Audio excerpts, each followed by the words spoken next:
First night, nagsisimula pala yung mga tigyawat ko at namumula pa. At recap tayo. Ito yung day 1, ito naman yung day 12. Kayo na bahala musga kung may improvement ba or wala. Hello mga kutika! It's me, Aganalza Montero, your pharmacist, and welcome to my channel!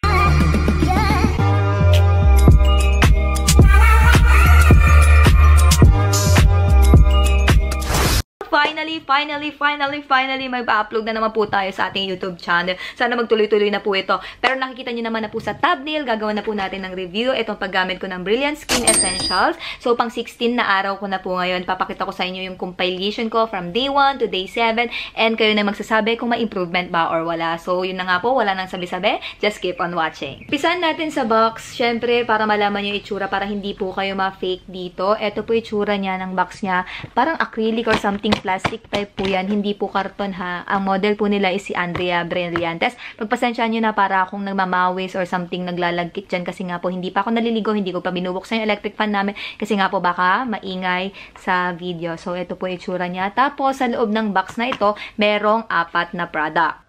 Una, itong kojic acid soap na merong 135 grams. Ang ganda ng packaging nila kasi nga po detalyado. Makikita nyo na yung mga ingredients, ibang info, and syempre kung paano siya gamitin. Ang kagandahan pa dito yung mismong sabon may print kaya hindi madaling kopyahin. Next, rejuvenating toner na merong 60 ml. Naglalaman na pala ito ng mga active ingredients tulad ng hydroquinone and tretinoin. Kapag lactating, breastfeeding, and pregnant, iwasan muna ang paggamit ito. Ilagay na nga natin sa cotton pad para malaman natin na yung toner ay may pagka-yellowish.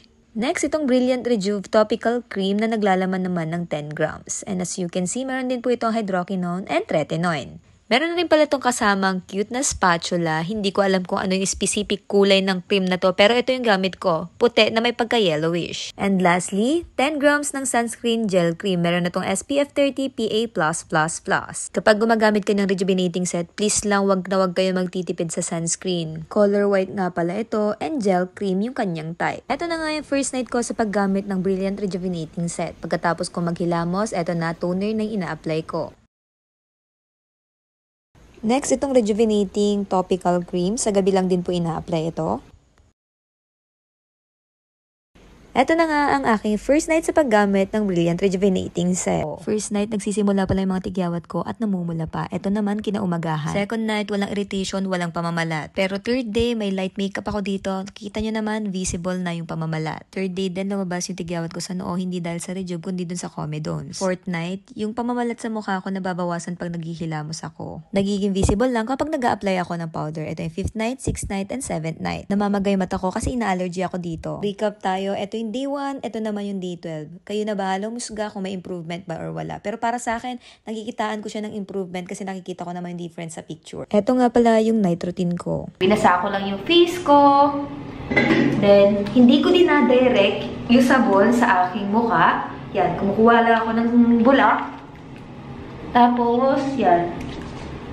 Massage. Sabi, 3 minutes. Pero ako, bimasar ko, hindi ko siya pinapatagal sa face ko. Ganyan lang siya. Idamay niyo yung leeg. And then, i-wash ko na. After sabon, etong toner. Etong toner, isang beses lang ginagamit sa gabi. So, may dalawang ways. Pwede ilagay nyo sa cotton pad. Pwede din naman po sa palad ninyo. Tap. Pero ako, ganito ang ginagawa ko. Yan, tap nyo lang. Huwag nyo igagad-gad kasi nga para hindi magkaroon ng friction at hindi magsugat ang inyong mga balat. So, yan. Medyo mahapdi siya sa mga part na meron akong mga redness, ganun. Tigyawat. Dito, hindi na masyadong mahapdi. Yan.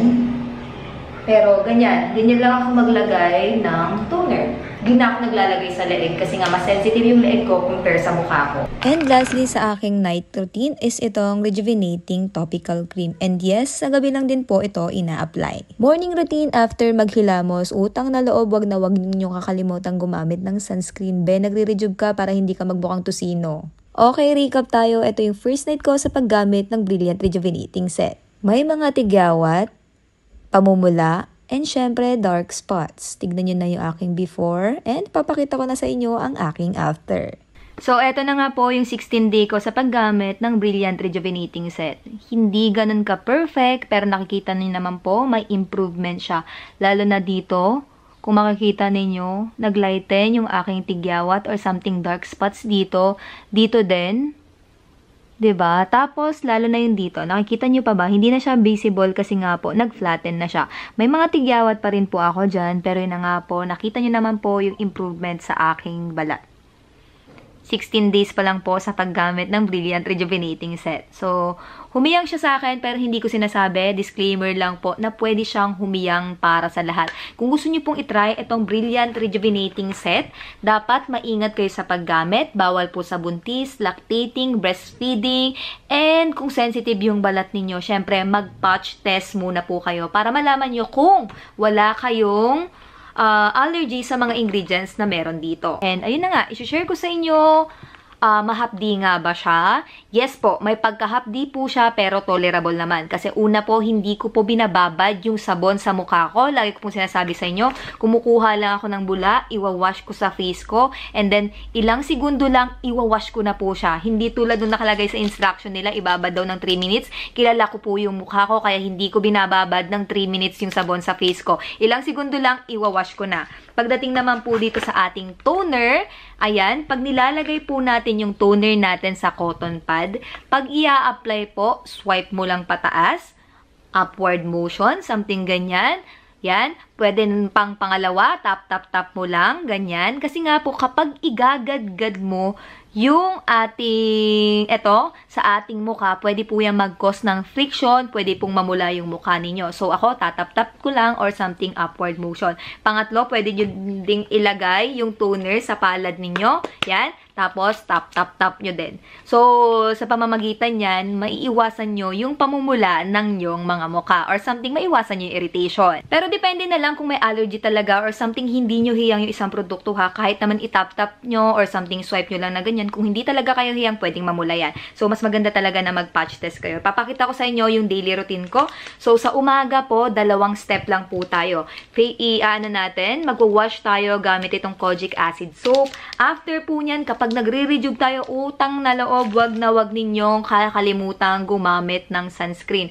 Ang sunscreen po, i-apply nyo after magsabon. Then, mag-re-apply tayo 2 to 3 hours.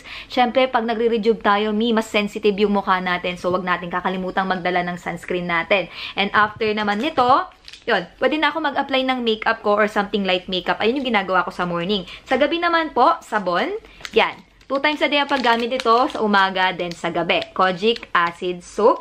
And then, pagkatapos magsabon, etong toner na po natin. Ang nakalagay dito sa instruction nila, 3 to 5 drops. Pero ako hindi ko sinusunod yan. Basta binabasa ko itong toner na to, binabasa ko yan, para hindi ako mahirapang mag-swipe sa face ko. So, binabasa ko, pero yun na nga po, para malagyan ko lang ng maayos yung aking pagmumuka at hindi magkaroon ng friction kung hindi basa yung aking cotton pad. So, ganun yung ginagawa ko. So, sinishare ko lang din sa inyo. And then, after kong mag-toner, yan, once a day lang yung toner sa gabi ha. After mag-toner, dito na papasok itong ating Brilliant Rejuve Topical Night Cream. Panggabi lang po ito. Hindi na po ginagamit itong dalawang ito sa morning. Okay? And then, yung pagbabalat ko, hanggang ngayon, may micro-peeling pa rin po ako. So, kung mapapansin ninyo, lalo na dito sa part ko dito. Yan, may mga micro-peeling pa din po ako. Pang 16 day ko na po ito ha. Yan, pero nawawala yung aking pamamalat sa mukha kapag naghihilamos ako. Yun lang yung napansin ko. Eto nga pala yung face condition ko. Tapos na akong maligo. Hindi po yan basa. Tingnan nyo, glass skin lang talaga. Pero yun na nga po, ito yung mga imperfections natin. Yun lang, na-share ko lang. Ito nga pala yung mga micro-peeling na sinasabi ko sa inyo. So, yan. And then, siguro, nakatulong din siya sa mga acne ko. Nakita nyo din naman na kapag lighten din siya ng aking mga marks dyan. Yan, makikita nyo naman sa before and after. So, yan. And then, isa pa sa mga napansin ko sa paggamit ko dito, namuti talaga yung face ko. Compare nyo naman dito sa aking leeg. Yan. Yan talaga yung pinakaunang na-notice ko dito is napaputi niya or napalighten niya yung face ko. Tingnan nyo yung difference. Hindi kasi ako naglalagay sa leeg ko kasi mas sensitive yung leeg ko compare sa aking muka. So, tignan nyo.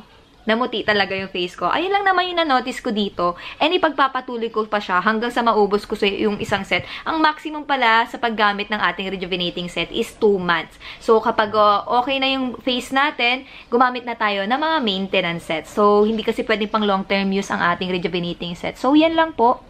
Ito ang aking face condition ngayon. Hindi ganun ka-perfect, pero okay na. Ipagpapatuloy ko pa rin ang paggamit ng rejuvenating set. So, yun lang mga kabutika. I hope nakatulong sa inyo yung video na to. Wala pong filter yan. Walang anek-anek yan. Kaya naman, kung nagustuhan mo tong video na to, huwag mong kalimutang mag-like, comment, and subscribe. Yun lang mga kabutika. Bye!